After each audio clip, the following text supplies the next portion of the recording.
We needed to install our new treatment-free bee package into our top bar hive this weekend, but things didn't go quite like we planned. Welcome to the Hippie Geeks. If you enjoyed this video, be sure to subscribe and hit the bell notification icon to catch all of our new videos. Our hive died out last winter, and we have been waiting for this weekend since then.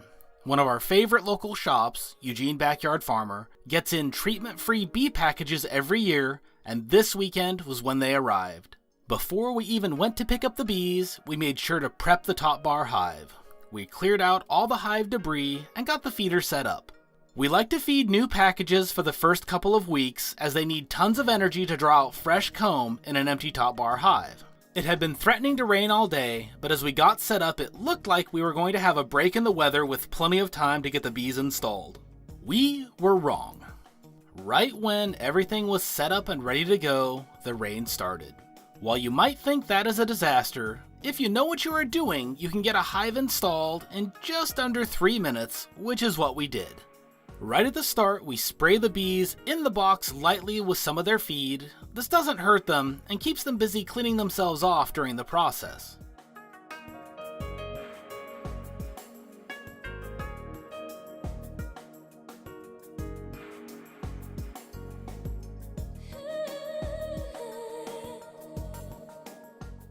After that, I carefully pulled out the feed can that they had for transport, scraping it along the box as it is removed so that most of the bees that are hanging on it fall back into the box. Make sure you have something to cover the hole back up. You don't want bees to start pouring out yet.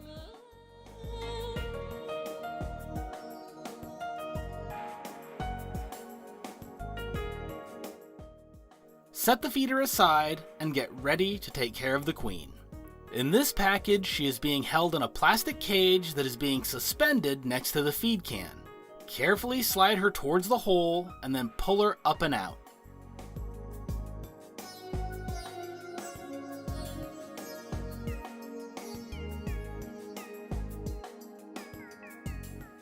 Shake off the bees that are still on the cage and check inside to make sure that she is still alive.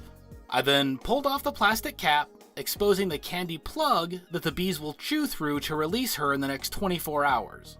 Once that was ready, I placed the cage between the two front bars, hanging by the same plastic arm that had held her in the package. This next step is the part that freaks people out. I know that it had my palms sweating the first time I did it. Grab the package of bees, hold it tightly on both sides, and whack it on the ground. First on one corner, and then the other.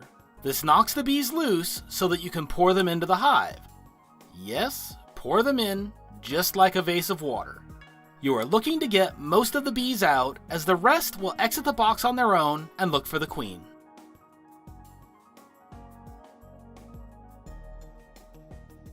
By this point, our priority was to get the hive closed so that I could run to get a tarp to cover the area. I should have done this before I started hiving the bees, but as I said before, I honestly thought the weather would hold. I also knew that I could get them in there quickly and just went for it. But if you are doing this for the first time and it might rain on you, take the time to set up some kind of cover before you start. Everything worked out in the end, and so far they look great. By the time it was dark, they had clustered up around the queen, which is exactly what you want to see. The next day we had some decent weather, and they began with their first orientation flights, which was super exciting.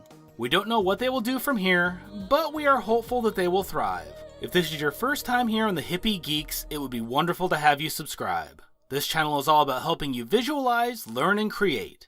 If you enjoyed this video, give it a like, and check out our Patreon page or merch store to support the channel directly. Thanks again, and we will see you on the next one.